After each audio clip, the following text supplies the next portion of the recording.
dedicated to each and every one of you who appreciate a great glass of wine. You know what I mean? It's Monday. Let's raise a glass to the beginning of another week. It's time to unscrew, uncork, or saber a bottle. And let's begin exploring the wine glass. Today, we return to downtown Paso Robles wine district, and I am in Crazy Woman Cellars, talking with Chris Bennett. With a name like Crazy Woman, it can be misconstrued, but this is not a derogatory name. Instead, it is the complete opposite. The winery is dedicated to celebrating the countless women who changed history. If you visit Chris, you'll notice the incredible mural and the numerous portraits of incredible women in history. You may not agree with what they stood for, but you can't deny they were fierce. If you listen to a lot of podcasts, you'll notice that many ask for Patreon. We do not do this, but we do ask for your support by leaving a review. It takes only a few seconds of your time, but means so much to the show. You can also help explore the wine glass by telling your friends about the podcast. If you enjoy it, your wine-loving friends will too. Also, don't forget to visit the website at www.exploringthewineglass.com, where you can keep up with all things and sign up for the newsletter. Slancha.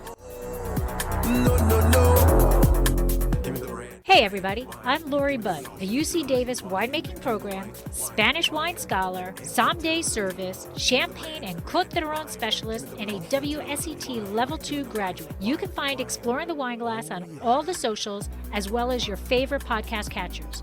If you haven't subscribed yet, now's the perfect time to swipe, subscribe, rate, and review. Stay in the know about all things wine by visiting my website, exploringthewineglass.com. I promise I'll never tell you what to drink, but I'll always share what's in my glass. Special, even in the Bible. Hey everybody, welcome to another episode of A Lore of the Poor, sponsored by Dracena Wines. We are back downtown, and we are in Crazy Woman Cellars with Chris Bennett, so welcome. Thank you, it's good to be here. This was one of the first tasting rooms that when we were checking out the downtown, that we had walked in, and I fell in love with the whole vibe of it. So, people need to get in here and see it, and we're going to talk about that vibe in a bit. But before we do that, I just want to hear your origin story. How did you fall in love with wine? Yeah, it took a long time to get there. I think longer for me than most. I started out like most of my buddies, a lot of beer, a lot of tequila back in the day. If we were going to drink, that's what we did. We kind of looked at it as wine was for the ladies kind of thing, and if you were a guy, you drank beer or tequila. Obviously pretty closed-minded at the time. But at some point in my 30s, I made my way to Napa with a group of friends, and up until then, I just thought red wine was red wine, white wine was white wine, never even understood varietals or anything about it, didn't really care. And then I got to Napa and started doing some comparative tasting, and that was when it started to click for me how different each glass of red wine was from the one to the left of it or the one to the right of it, and how you could really pick up the difference. And as soon as you start doing that, you start to develop a palate immediately. What did I like? What didn't I like? What was my favorite? Well, why is it my favorite? Why is it different? And it was a correlation for me that was very similar to cigars. I love a nice cigar every now and then. And like wine, cigars, to get a cigar in your hand, there's a long journey. It's a very romantic kind of thing that exists in wine and cigars, where someone farms it for a tremendous amount of time. They put a lot of passion into a lot of effort. And then there's someone else that has to cut it and dry it and roll it. And there's different personalities with cigars, dark wrappers and light wrappers. And there's just a lot of correlation between that and wine. And so when I started trying wine, it connected with me that this also, to wind up in my hand, someone had to plant a vineyard, and someone had to turn the soil, and they had to maintain it. Someone else had to come along, and they had to make the wine, and just all this effort that gets a glass of wine into your hand. And if you stop and think about it, each glass of wine is rather majestic. Whether it's your favorite wine or not, there's a lot of effort. Someone's heart and soul went into it. So I connected on it almost on an emotional level. And then the more I started trying it, the more I started to develop what I liked and what I didn't like, and eventually made my way to Paso. I lived in LA. Paso was only a 3-hour drive away. And so in addition to the wine, I just fell in love with Paso's culture. It is 30,000 people, but a small town. You go to the dry cleaners, you know somebody. You go to the grocery store, you know somebody, whether that's good or bad. Depends on the person. But very small town. Everybody was so incredibly warm. And so Paso for me was like a living and breathing Thomas Kincaid painting. You know, it was just this soft, beautiful place where my blood pressure dropped. And so I wanted to be in Paso and I wanted to be involved in wine. And the more I was here, it just kind of took on a life of its own and almost kind of took over my life and what I thought about from day to day. So I'm going to say you are the very first person who has correlated wine to cigars. And I have never thought about that. But it's brilliant because it really. You're going to be a cigar lover before we're done today. Yeah, you know what? My brother smokes cigars, and whenever I'm with him, I'll do one puff or whatever just to to taste it. And that's all I'm doing is he'll go, "Oh, you'll like this one," and but the taste really is the flavors, the aromatics, all of that stuff. I think maybe you should do. I don't even know if this could be a thing. Cigar pairing? Yeah. Yeah, I've thought about it, except I've been in an indoor tasting room and most of my customers are women, so I don't know how big of a sale it would be, but there's I do women think about who do cigars. I've been surprised from time to time. You just don't know. At home, I think about it. Sometimes I'll light up a cigar and I'll think, what do I want to drink with this? And you always wind up going, of course, with a bold, leathery red of one kind or another, and it's amazing. And I know it sounds crazy, but even to someone who doesn't smoke cigars, if I ask you, what would you pair with a cigar, a rosé, or a big, heavy Petite Syrah? You'd say, well, of course, a Petite Syrah. Like, there's an obvious connection there. Right. Yeah, absolutely. I love it. I think I'm putting you on that mission. There you go. Yeah. Mission accepted. Yes.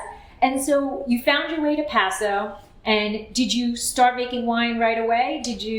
So what happened is I semi-retired. I bought property on purpose with land to plant.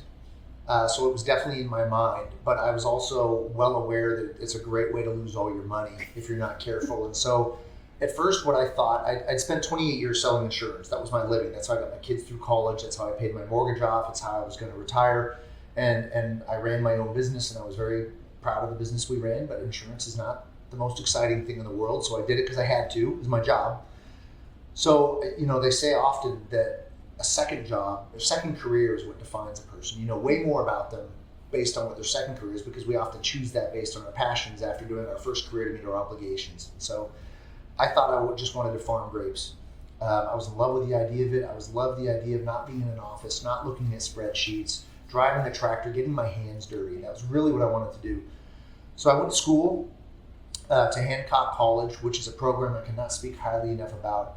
Cal Poly, God bless them, great program, but they wanted me to matriculate. They said, look, you have to take your general ed, you have to take English and health. And, I was in my late 40s and retired, and I thought, well, that's 2 years I'm going to give up for something I'm not interested in. So they recommended Hancock College. It's in Santa Maria, California. They have a great viticulture program, great enology program. They have a fully functional commercial winery on campus that you work in. They had a vineyard on campus with about 20 varietals. And so you just don't sit there and watch a PowerPoint presentation on chemistry. You watch that and then you leave and you go, and I worked for 2 years. And it's a great program for them because not only is it free labor, but it's labor that's paying them to be there. Right. But you learn all the mistakes. We made some Herculean mistakes. I remember us hooking up the wrong hose in the bottling truck, and we bottled 50 cases of Chardonnay and Cabernet bottles. You learn very quickly how awful it can be if you're not paying attention. But anyway, I took the viticulture program first, and I thought I was just going to farm grapes and sell them to winemakers. I had no inkling of making wine. But I thought when I was in school, well, if I'm going to sell wine grapes to winemakers, I should understand how winemakers think. So I'll take that program. And I was maybe a half an hour into the first day, and I'm like, oh my God, this is what I want to do. Challenge being I'd already planted an acre of grapes with 1,000 plants. So I thought, well, it looks like I'm going to do both. And so I farm my own vineyard. I say this all the time in the tasting room. That is incredibly hard work. It is not like the Keanu Reeves movie. You're not riding around on a white stallion, smoking a cigar and looking at your holdings. It is hands and knees, killing gophers, spraying, turning dirt over in soil that is hard as cement in the summer. It's brutal work. And so I lead quickly into the winemaking. I was trying to have my nose in a barrel, then my hands in the soil under those conditions. But I farmed it dutifully for 5 years, and then I handed off that aspect of it to someone to farm it for me and focus strictly on winemaking. I finished the program at Hancock and started interning and making wine at home. And that's what you do. You immerse yourself. and you say, let's make some mistakes. Let's see how this goes. And it was a great luxury for a couple of years to make wine at home because there was no one to answer to, and I could make mistakes and I could experiment. And I have some of those mistakes in bottle in the basement of this tasting room, and I hope no one ever finds them. I tried aging whiskey Cabernet in whiskey barrels for 24 months. They saw nothing but a whiskey barrel, and guess what? It tastes like whiskey. It looks like cab. And I gave it to a friend to try who was a wine connoisseur, and he said it tastes like church wine and battery acid. Oh, but nothing like telling you the truth. Yes, no, and I appreciate it. What a great luxury to say, let's just screw around. So I interned at a winery called MCV, where I still crush, and Matt Millard there was very patient with me, and I learned a lot from him. And the thing about Paso is all the winemakers are so collaborative, and so that you can ask questions and they'll answer. And I just had a lot of friends help me out, give me feedback. I have a mentor named Marcy Millette, who's the smartest person in Paso Robles, period. She's a chemist, winemaker at Gallo for many years. And if any winemaker in Paso runs into trouble, I don't care who it is, how experienced they are, her phone rings. And so when you surround yourself with people like that, it's kind of hard to go wrong. So long-winded answer, but the journey to get to opening a tasting room, I respected that was, I needed to put in 7 or 8 years of work and learning from people before I dared open a tasting room. And I put the time in and loved every second of it. And I still lean on some of those people sometimes. And during COVID, thought, you know what? Life's short. Why don't you open a tasting room and have some fun and see what happens? And so we truly do this for fun. That's fantastic. So you planted those vines. What was your first actual vintage commercially? Not 20 was the first vintage for the Cabernet. We planted Cabernet first, 500 plants, and then planted Syrah about a year later. The Cab is part of our 20 Cab is multiple vineyards. It's Onyx, it's a West Side vineyard, and it's my vineyard that's in Templeton. Our Syrah appears in our 21 Syrah, which we just bottled and will release probably sometime later this year, tasting amazing. But it's our own Syrah plus Onyx's Kyler Canyon property in Willow Creek, and very excited about that as well. So the Cab and Syrah have surfaced in 20 and 21 as part of those bottles, and the rest we source from the best grapes we can get in Paso, honestly. And that's the winemaking style. If the question comes up to that at some point, it's buy the best grapes we can get, buy the best barrels we can get, and try to stay the hell out of the way. And it served us well in that the outcome with the wine has been what I hoped for, particularly on the reds. Yeah, I think, there's that saying, you can't make great wine from shitty grapes or, bad grapes or whatever. Oh my God, is this a PG-13 podcast? You can say whatever you want. Just changed. Yeah. You can say whatever you want. There's a little explicit language in this episode. That's all I gotta say. There we go. Yeah. That's all I have to say. We'll use the foul language when we talk about the economics of owning a wine. Oh, there you go. Right. But you definitely can overwork wine.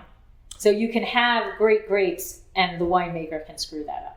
Yeah, everybody has their own winemaking style. And I say all the time, there's no bad wine. I mean, unless there's an overt flaw like VA or something. But everybody's winemaking style is different. And there are great winemakers in Paso whose wine I can't stand. And there's winemakers no one talks about that I think their wine is amazing. And but I do feel personally that you should taste a difference from vintage to vintage. And there are great wineries, great winemakers, and it's just different philosophies. But their philosophy is they've got a huge wine club to cater to. And so every year they have to meet that wine club's expectation by making sure it tastes a little bit like the prior year. They're afraid that if a vintage is vastly different, that people will say, well, look, I loved your 19, but I'm not so fond of your 20, so I'm going to exit the wine club. And that's everybody's decision to make, and that's fine. I love wondering every year what the outcome is going to be. And outside of getting a real problem vintage, and that does happen. Last year our Petite Syrah had a lot of mold in it. We had to do a lot of sorting because it rained the day before it picked, and it was 100 degrees. And Petite Syrah, the bunches look like smashed faces. There's no room for the wind and everything to go through there. So outside of just having a problem, which we all do, we all have that year when the grapes come in and go, oh dear. Yep. Most years though, for us, we work with great farmers. We work with Onyx. We work with Glen Rose. We work with Kalisa. the grapes come in, they're generally in immaculate condition. And then my job is to just be a shepherd or a Sherpa, really a Sherpa, and just kind of say, okay, we're going this way and just get it through fermentation. We do use cultured yeast because we tend to use big, bold reds. We pick at about 26 bricks. I'm a big believer in getting through fermentation. Cultured yeast is a nice way to ensure that you get through it. For those that use native yeast, I respect that. It's a risk. And I just don't like any residual sugar in my wine at all. So not to get too far off topic, but so we use basically the best grapes, the best barrels, get it through completely through fermentation, and then just let it do what it's going to do. And if you use great grapes and you manage it and you keep it topped and everything, you don't have to use a lot of sulfur. You just don't have to do a lot. And so guess what? Our 19 Syrah is so different from our 20 Syrah, you wouldn't recognize them as the same varietal. But I'm happy with that. And there are people that love the 19, there are people that love the 20. And you're here in Paso the last 3 years. Look at our summer this year. Yeah. When are we going to pick? Are we going to pick in November? I don't know. It's been such a cool summer. Yeah. Last summer it was 113 for like 9 straight days. I picked my Syrah one day after I picked my Viognier. They should have for 6 weeks apart. But that's what I love about it. I love the approach of let's see what the grapes are going to do for us this year and let them do the talking, and then you see what the vintage is, and it creates great dialogue in the tasting room as well. When you did your first commercial vintage, were you said you had the experience of school. Yeah. Where, okay, I'm messing, I messed up, but hey, it's school, right? And some internships where, okay, I messed up, but now this is my gig. Yeah. Did something switch in your brain, like more panic mode, more stress mode, not sleeping? Since we're PG-13, I call it a laundry marking moment. When you don't sneeze, it's terrifying. I'm just getting to the point now where I can taste my wine for what it is. The first 2 vintages, I could not taste it and like it. I was my own biggest critic, and I'm told that that's what every winemaker goes through. That for the first 2 years, like, this is awful, this is not going to sell. I was pouring my wine for the first year in the tasting room, and I was emotionally flinching. Like, they're going to hate this, they're going to hate this. And people are joining the wine club, and they're saying it's wonderful, and it took me a long time. And actually, I have to give credit, Callie, who's been with me from day one, my girlfriend, and also the vision for the entire tasting room, our social media, everything but how the wine tastes. Yay, Callie! Has been a great sounding board for me, because she was tasting it and going, this tastes great, you're going to be fine. And I felt like I was getting like an emotional back rub for the first 2 years. Everybody likes you, you're going to be okay. It's like part therapy, part, to build the confidence, because you just think, it's just terrifying. When I was selling insurance, I had no control over the product. And so if they didn't like it, I said, well, some attorney drafted it, I'm sorry you don't like it, but that's what it is, I can't do anything about it. Right. It's very different pouring something that you put your heart and soul into for 2 years, and then having someone say, it's not for me. And it's kind of a gut punch. And then you get enough experience where you make the correlation that, look, even my favorite restaurant, there's like 2 or 3 things I like on the menu, and I don't like the rest of the stuff. And you start working in a tasting flight, and you start building confidence. Well, yeah, they didn't like my Grenache, but wait till they try the Syrah. And I've even said to customers when they say, well, I'm not real fond of your Grenache, I look at them and I go, I'm going to get you. I don't know what it's going to be in the flight, but I'm going to get you. And you're going to look up and say, wow, I love this. So let's roll here and let's see what it is. And I always get them with something. And it just took experience in the tasting room to get comfortable with it. And now when I try my wine, I feel like I can try it as a customer. And that's fantastic. And I know the feeling, like when they take that glass up to their, especially like each new vintage, right? Yes. Yeah. You're saying 2 years, we've been making wine 10 years, and I'm still, that new vintage comes out, and I'm like, when that first person tastes it, you're like, cringing, like, and they say, oh my God, this is so good. You're like, whew, all good. But that circles back to what we were talking about earlier, which is if you're worried about each new vintage, it's because you're letting the vintage be what it's supposed to be. Right. If you made it taste exactly like the last vintage, you wouldn't have to wonder. You'd go, I know what this is. Your customer would say, I know what this is. Right. Well, now what do you talk about? Part of the adventure with this also is we're still learning how long each year is different with bottle shop. So we'll bottle something in April, and we'll say, okay, we'll give it 8 weeks. And because we're boutique, we have to pour very quickly. I don't have years of inventory. Right. We're new and we're small. So I'm like bottling and pouring. Well, each vintage is different. We've got some that just came out of bottle shock. It took them, I don't know, 3 or 4 months to come out of bottle shock. We're like, why is that? Well, this year's different than last year. And you just have to accept those terms. And even my 20 Grenache, we're almost out of it. We're down to a couple of cases, and now it's tasting better than ever. I wish I could have held it for a while. Right. So we're trying to build up a little inventory every year so that we can let these things age out a little bit and pour. But I love the excitement of each vintage and wondering, and that's part of the thrill of this whole thing. Yeah. Is the wonder. If we knew what the outcome was going to be. Boring. Yeah, exactly. Now, sometimes it's a little too exciting. That is. You're there, but it is exciting. Right. So we are actually in the tasting room. So if anybody is going to watch it on the YouTube channel, you can see this incredible mural. And now a word from our sponsor. The 27 individual tasting rooms that make up the downtown wine district are situated in the heart of Paso Robles City Center, where you are only steps away from all Paso Robles has to offer in the way of dining, shopping, and entertainment. Visit downtown Paso Robles to find yourself among the greatest concentration of wineries in the area. In downtown, consumers can experience Paso Robles' rich and diverse wine country lifestyle, sample quality wines from each of the region's 11 distinct sub-appellations, and have the opportunity to meet vintners that are as passionate about downtown as they are about their wine. Before we get into the incredible art, because there's meaning behind this art, the name Crazy Woman Cellars. So controversial name, awesome. Personally, I think it's a kick-ass name. But so tell us the true story behind the name. Yeah. So, 350 wineries in Paso, I'm guessing. When I was working on the business plan for this about 5 years ago, I think there were about 250. And of course, the name and the brand are a big deal in wine. You'd like to think that your success is based solely on the taste, but no one's going to come taste unless they connect somehow with you. And so everybody thinks it's an ex-wife joke. That's the joke. Every person that comes and goes, it must be an ex-wife joke. And I always try and give credit where credit's due, which is it was my ex-wife's idea. She had been raised in Mendocino, California, which is kind of the last hippie colony in California.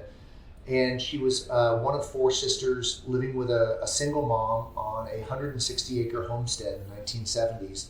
It was a sheep barn with 4 little girls. No plumbing, no electricity, no doors, no windows, no phone.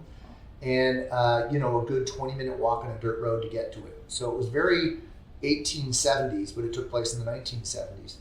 And they were surrounded by a ton of pot growers who would try and come on the property and plant pot. And they would just figure, single mom, little girls, who's going to stop us? Well, my mother-in-law, her name was Wanda. She passed about 10 years ago, but she carried a 6-shooter. And if you came on the property, you got shot at. She was protecting her little girls. She was protecting what little belongings she had.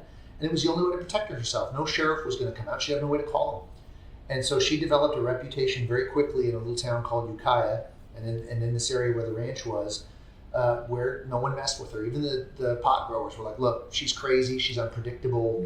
No one likes unpredictable, work around her. But what they really meant was she was fierce. Yeah. And they were intimidated. Pot growers were intimidated by this lady. And as you can imagine, she lived her whole life that way. I used to say all the time, it's not that she broke rules, she didn't know they existed.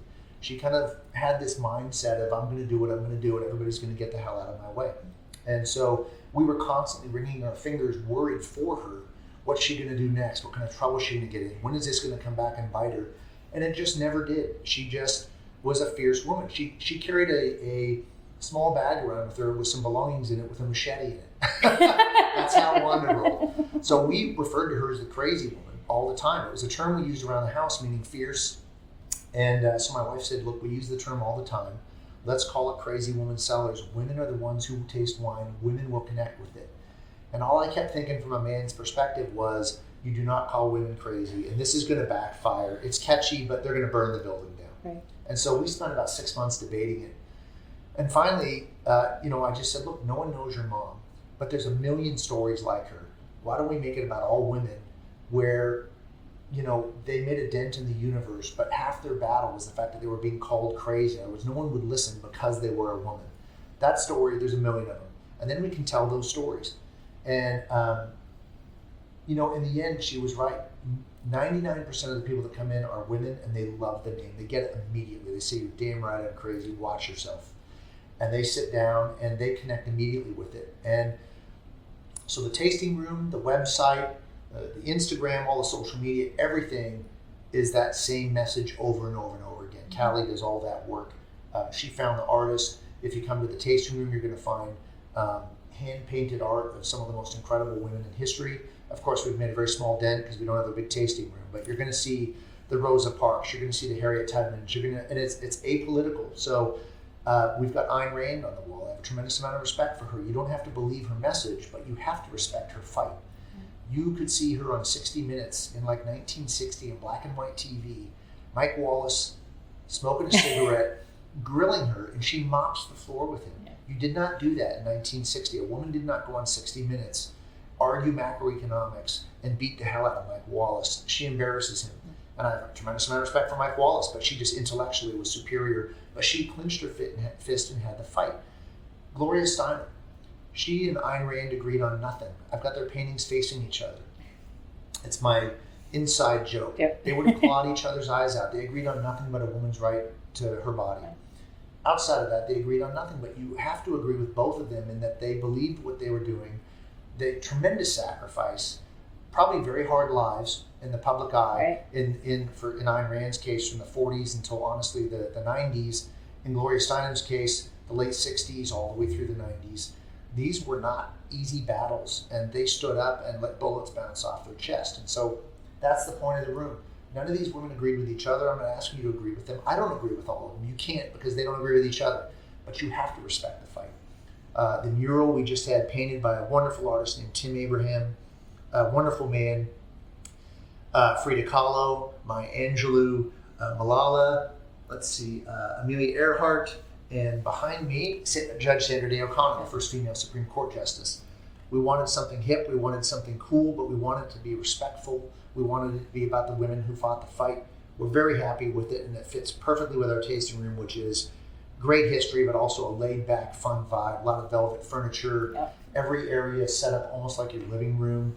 Unlike commercial wineries, we don't bring you in and say you get an hour because you've got your next appointment. Please leave.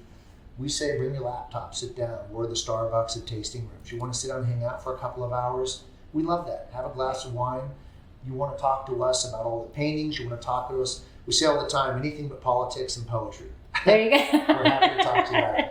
So that's the vibe. It's a 100-year-old building, original hardwood floors. I wish they could tell stories. Yeah. A lot of just big area rugs, velvet furniture, beautiful art, and a lot of great conversation. And it's worked out great. The names work great. The vibe works great.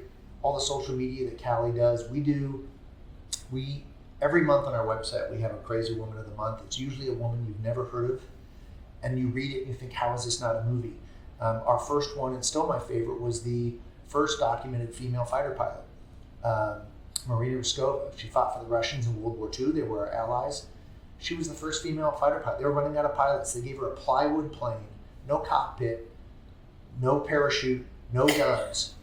Of course they did. She flew over Russia. Imagine flying with no cockpit in Russia. She was the first. She was a proof of concept. After her, there were 1,000 female fighter pilots. They were called the Night Witches. They flew 23,000 missions, dropped 30,000 tons of bombs on Hitler. Ever heard of her? She died in action. Wow. No one's heard of her. How is that not a movie? That story has to be told. Yeah. And by the way, our 21 Reserve Grenache is called Night Witch. Oh. Yeah, so we do that every month. Every week we do a Woman of the Week on Instagram. That's usually more topical. So when Betty White died, we focused on her work with PETA. If they're on the wall here, they didn't just make a lot of money. They actually contributed to the universe. And now, a word from our sponsor. Exploring the Wine Glass is brought to you by Dracaena Wines. Dracaena Wines is an artisan winery located in Paso, Robles, California. They have been producing wine since 2013. Their first vintage began with one wine, their classic Cabernet Franc, which received a 91 in Wine Enthusiast. Since then, they have increased production as well as expanded their portfolio, have received many accolades including multiple double gold medals and consistent 90-plus ratings. Visit their website www.dracaenawines.com or use the link in the show notes to schedule a private tasting and to see their entire portfolio. Purchase your award-winning wine and let Dracaena Wines help turn your moments into great memories.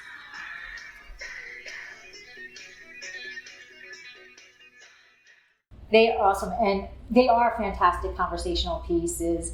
And, I think that the name Crazy Woman, first of all, being right next door, people come, I can see how many people come and take pictures of the window. Yeah. They're standing there doing the selfies in front of it. Sure. So they definitely get it. But yeah, I can understand how you were a little nervous about starting with that. It didn't backfire though. We've had one young lady came in and ignored. She saw a Crazy Woman on the window and ignored everything walking up to the bar. There's 40 or 50 paintings of amazing women. And, our tagline is celebrating the countless women who changed history. It's on our window. Rather, she missed all of it.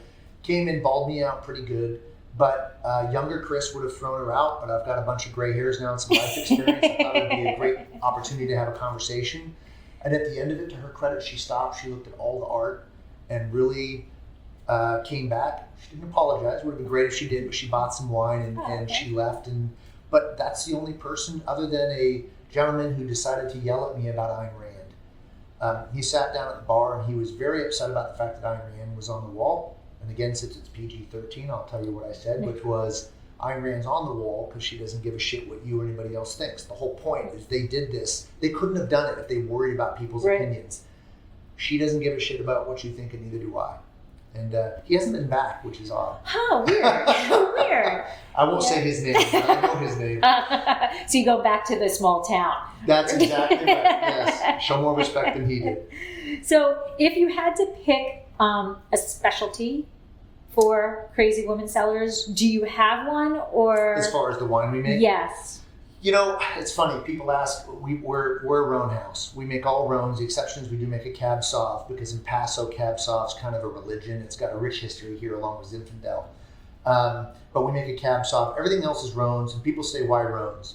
When you start new, you need to get grape contracts.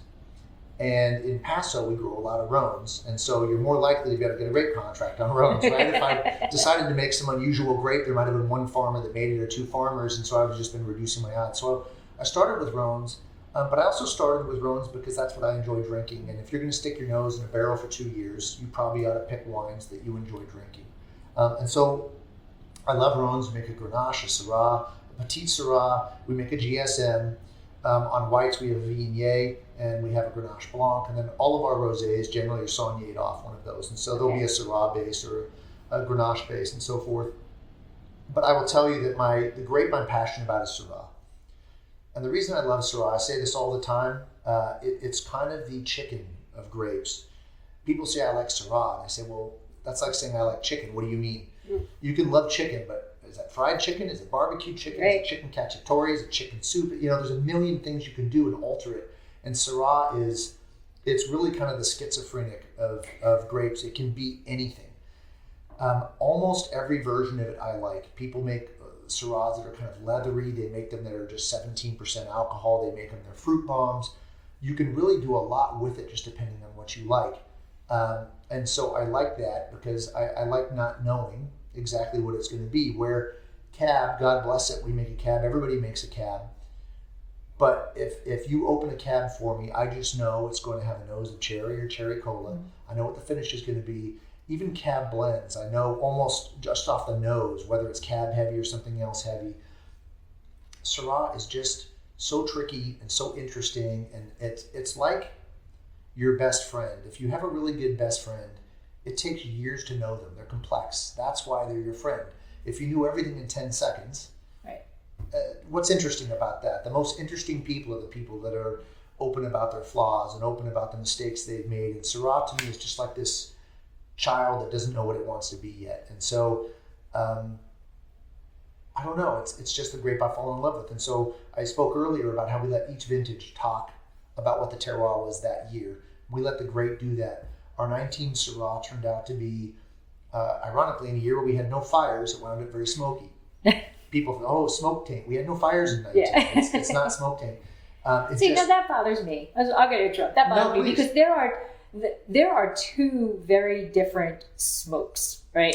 There is Syrah smoke, and then there is smoke taint, which is not smoke; it's ashtray. That's right. It's a very different thing. But the consumer puts smoke. The word smoke taint made its way into the ether. In 20, and now, and you've got all these people saying if you have a 20 it's smoke taint. It's like, no, it is not. Not in Paso Robles. There's a couple of people that were hitting North Paso with smoke taint. Most people were not. And yes, no, I know you personally suffered from that, and that's rough. And I have friends also that were in the San Miguel area and so forth. But a good Syrah, Petite Syrah, often has a smoky finish, unrelated to smoke taint. So our 19 tends to be a little bit of smoke in the finish, a little bit of bacon. Syrah often has a eucalyptus finish. Yeah. It can be so many different things. It's what I love about it. Our 20 Syrah, we say it all the time, it's just raspberries in the front and lava cake in the back. You cannot tell from the 19 to the 20 that it's not only the same vineyard, but the same plants. Yeah. And I swear to you, the same barrel protocol. Everything was done the same. I sourced the barrels from the same places, did everything the same way, but they were very different years. 20, ironically, was a year where we had a ton of smoke taint. This vineyard was not affected by that with one exception. We had cloud cover because of the smoke over the vineyards in Paso for about 4 or 5 weeks that summer. And so the grapes hung on the vines for like 4 weeks longer. They didn't get direct sunlight. So no smoke taint at all. You have to be near heat actually to get smoke taint. We were nowhere near it. But it just made for a lovely Syrah, very different because we picked in like November. Yeah. And then you get to 21 where we picked Syrah like the first week of September. And so each year is so different, but I'm so happy with each of them. And it makes it fun in the taste room. Sometimes we do Syrah flights. We can do our 19, 20, and 21. And you think, what the hell? How is this made the exact same way from the same plants? Like they were just 3 vastly different years. And I have a hunch 2023 now is going to be very different, So I just love that grape. It's Syrah, I consider our flagship. Now, when I say that, it doesn't sell any faster than anything else. All of our wine actually sells at about the same rate because people's palates are so different. Right. So somebody who tries our Viognier will love that. I'll try our Grenache Blanc and say, that's not for me. And say, I get it. One's very tropical, one's a lot of green apple, and so forth. But to me, the wine I'm most proud of and the wine I have to resist taking home and drinking, Callie's always saying, you can't keep taking home the 20. We gotta leave some for the customers. And we're down to about 3 cases. I've pulled aside a case or 2 for myself. That's the wine I want to take home. And if someone comes in and says, I love reds and I can only try one thing, I'm going to pour in the Syrah. Not because there's any more likelihood they'll like it, but that to me is my baby. That's the one that I, if I'm going to have a dream about my wine at night, it's the Syrah. And it's just because it's such an ambidextrous grape. And so you have a bottle here. Is it Syrah? Yes. This is our 20 Syrah. Our label, unlike a lot of wineries, is going to be the same. The image on the label is the same. We're really kind of branding the winery as opposed to branding the varietal. But this is our 20 Syrah. This is the one I was just talking about. I'm going to use a word, and Callie's here in the background. If you hear her shriek, it's because she vehemently objects to the word, but I love the word swampy. For wine, she's over there right now rolling her eyes. Stop saying that. But because it's probably not a good marketing word, but I love a Syrah that, or even a red wine in general, that when you pour it almost feels like it's pouring like motor oil. There's kind of a glug. It's just a thick, rich, and swampy is a term they use for blues music. When the beat is just a little bit behind where it should be, it just kind of drags and it's just kind of swampy. When I'm drinking this, I think of blues music, and I think of a smoke-filled room and people talking, and just that's where my head goes emotionally, which is probably why I connect so much with wine, because it's very much emotional connection. And that's what I think about with this wine, and it reminds me when I started making wine, as corny as this sounds, no one was ever happy buying an insurance policy from me. They had to do it financially responsible. No one left and said that was great. But I wanted to make something where I could think about the fact that I made something that's sitting between two people, two friends talking that haven't seen each other in years, or maybe someone's getting engaged. Right. They've got a glass of my wine.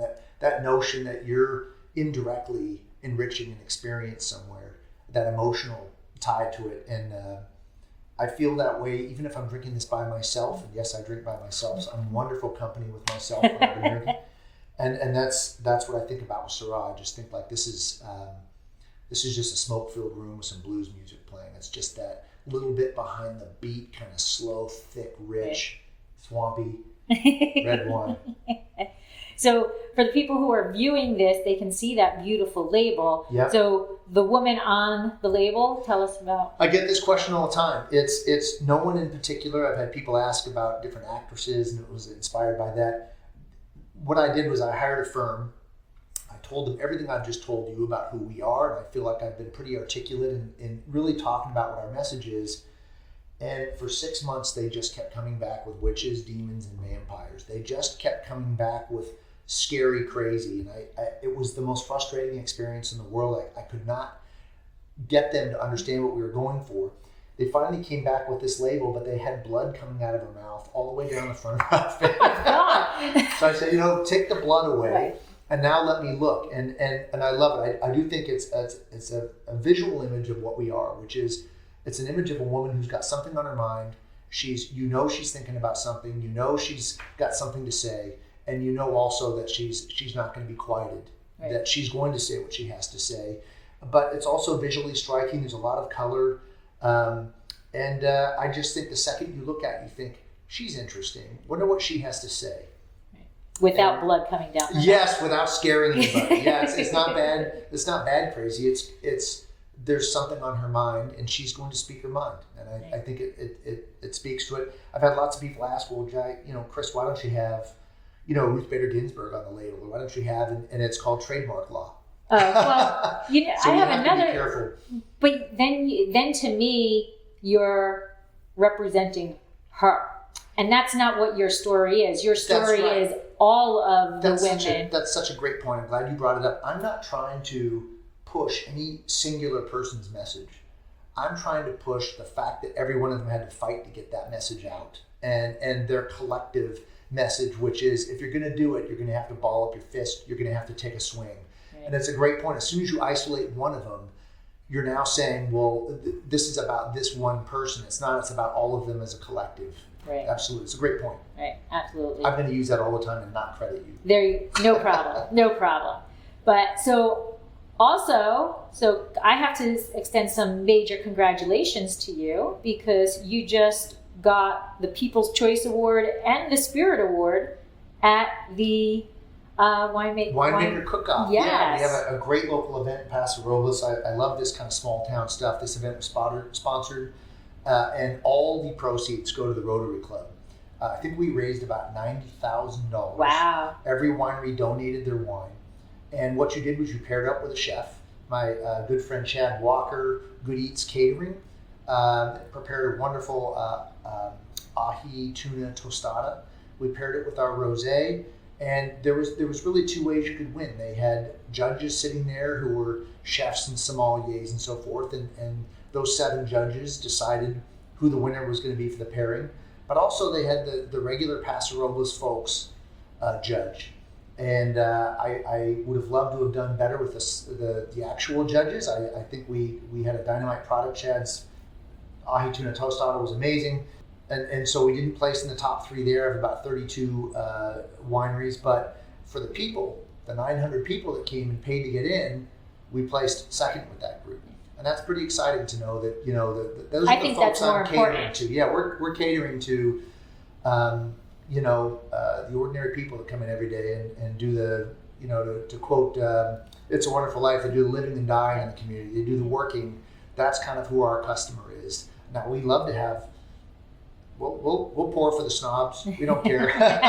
we don't mind. But our typical customer is the Paso Robles wine lover, and we did very well with those folks. And I was honored Chad invited me to partner with him and pair with him, and it was a great night, a great event. I think $90,000 went to educating Paso Robles youth. And so nothing but good stuff.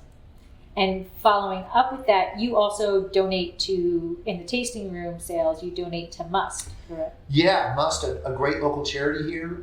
They work a lot with wineries in Paso, and we're one of many wineries, by the way. We're not unique in that regard. I think they raise, and I don't want to be wrong, but I think they raise millions of dollars a year just from working with wineries. And so we have a Petite Syrah, or 20 Petite Syrah, called Largesse, which is a French term for charity. And we donate some funds from every bottle we sell. Must turns around and they find charities that meet certain criteria. You know, most of the money has to go to the end beneficiary. So as far as we know, last year the money we donated went to providing tutors for the children of single moms, which is makes sense given what our message with the winery and helping women. And if you think about it, if you're a single mom working all day and you come home, you've got to cook dinner, you've got to do all these things. Maybe your child is struggling with algebra or whatever. How do you get help? How do you find the time? So they send tutors to the house or to the school to help them through that. So we're very proud to work with Must. It's a great organization. I can't say enough about them. Wonderful people that work there, and we're happy to be part of it. So as I said at the beginning, we are actually in downtown. Yeah. So when you chose your tasting room, why did you choose downtown? You know, it was part business decision, part personal decision. There's other great areas in Paso, like Tin City. If you haven't been there and you're watching this, go there. It's amazing. I love Tin City. Some great restaurants, great wine, just a lot of fun. Downtown Paso has a lot of history. My tasting room, like yours, is over 100 years old. The actual building itself, it's been tasting rooms, it's been a bar, it's been, I believe, a brothel at some point. It's just part of the rich history of Paso Robles. This is a 125-year-old town. The James Gang was here. We had the sulfur springs that people would come to all around the world for so-called healing principles. There's tunnels under Paso Robles that connect all the buildings back to the Prohibition era. And it's just rich with history. But on top of that, the present is so amazing. If I leave here during the day to go grab lunch, I'm just constantly saying hello to people. You know all the locals. You know every business owner. I grew up in LA. I yearned for that. I wanted that small town. You know everybody, and people are here to help you if you need help. There's a culture to downtown that makes you feel like you're in a different time, not just a different place. You feel like it's 75, 100 years ago, and I don't know, there's just something about it that it's almost, you can touch it, the feeling downtown. And there's no place I'd rather be. And if I wind up not in the wine business, or I wind up with doing tastings at a vineyard someplace or doing something different, I'll be here all the time. I can't get enough of this place. Often, Callie and I will leave here and go right over to another tasting room and watch live music. I just love being here. I can't get enough of it. So to me, it was obvious. And so if you had to explain downtown, this might be a tough question off the spur of your moment, but if you had to describe downtown in like 5 or less words to somebody who hasn't been here, what either describe it or what do they need to know? I mean, first of all, I don't know the number of restaurants downtown that are all walking distance. I'm going to guess and say 30. You might have a different guess, but I would just guess there's 30 restaurants down here. Honestly, I could tell you every one of them is good or great. There are 31 last count tasting rooms downtown, and I don't care what kind of wine you like or what your sweet spot is, you will find multiple tasting rooms. And by and large, when you walk into that tasting room, you'll feel like a friend or a family member. I know it sounds corny, I know it seems unbelievable, but every single customer leaves here and says, I've been to 3 tasting rooms downtown today and I feel like I've made a bunch of friends. We are not that other wine tasting region in Paso Robles, I won't say the name of it, where you feel pretentious and you feel like you're being judged and you hope you're using the right fork and you hope your pinky's up and you're sipping right. People come in here, I had customers in here last week and they were barefooted. All right. They plop down. You come into tasting rooms in Paso, people have their dogs with them. We don't do the dog thing just because of the furniture and a couple of dog bite issues, but most tasting rooms in Paso, you can bring your dog, you can bring your kids, it's just very family oriented, and I see the same look in everybody's eyes when they come to Paso if they've never been here. They're honestly astonished, and they all look at the spouses look at each other and say, how can we live here? It's one of the few places I've been in my life where I came here on vacation when I moved here, it never stopped feeling like vacation. I've been here 10 years. Paso Robles is a living, breathing vacation. It's just the nicest people on the planet. It's the Midwest mentality with the best food and best wine you can get. I don't know how else to say it. That's a great way to say it. It's a great way. Well, I want to say thank you for doing this. Thank you. I loved it. But how can people find Crazy Woman if they're in Paso? You're on Pine Street. 1244 Pine Street, right next to the world famous 100-year-old Pine Street Saloon, right next to the world famous Casino Wines. You can obviously find us everywhere on social media. For those that still go to websites, which now somehow seems to be passé, but crazywomancellars.com. Our Instagram handle, I think, is at crazywomancellars.com. Kelly's going to yell at me if I'm wrong. Facebook, Crazy Woman Cellars. Call us, email us, text us, Instagram. We're there. Go check out our websites. Read the stories. Even if you don't want to come drink the wine, I swear to God, the stories, you'll read them and you'll think, how can this be that I haven't heard this before? How are these not movies? Come see us. We'd love to pour for you. I personally pour here. We're open 3 days a week. I pour Fridays and Saturdays. I know every customer. They know me. I love talking to people. I love hearing their stories. I feel it's a gift when people come in and they share their stories with me. Find us and come check it out. Okay. And walk-ins? Absolutely. Walk in. We'll always find a spot for you. Barring some kind of event where we're closed for a party or something, which is unusual. It's usually after hours. Otherwise, just walk in, bring your friends. Let's sit down and drink some wine and have some fun. All right. Well, thank you. Thank you. I loved it. Hi. Turn right into wine. This has been another episode of Exploring the Wine Glass. Thanks for listening. If you have suggestions on what topics you would like me to discuss, please reach out on social media. You can find me on Twitter, Instagram, and Facebook as Exploring the Wine Glass. I am also on LinkedIn as Lori Hoyt Budd. Of course, you can always email me at exploringthewineglass@gmail.com and sign up for my newsletter at exploringthewineglass.com. If you enjoyed what you heard, please rate, review, and subscribe to help others find me more easily. And most importantly, tell your wine-loving friends, because if you like the podcast, they will too. Podcast music is Wine by Kevins. Until next week, slancha. I'm on TV for the mic 10,000 tell you. There is always time for a good glass of wine.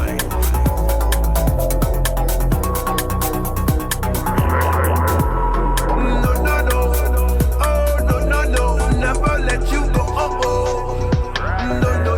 Never let you go. I want a nice glass right now.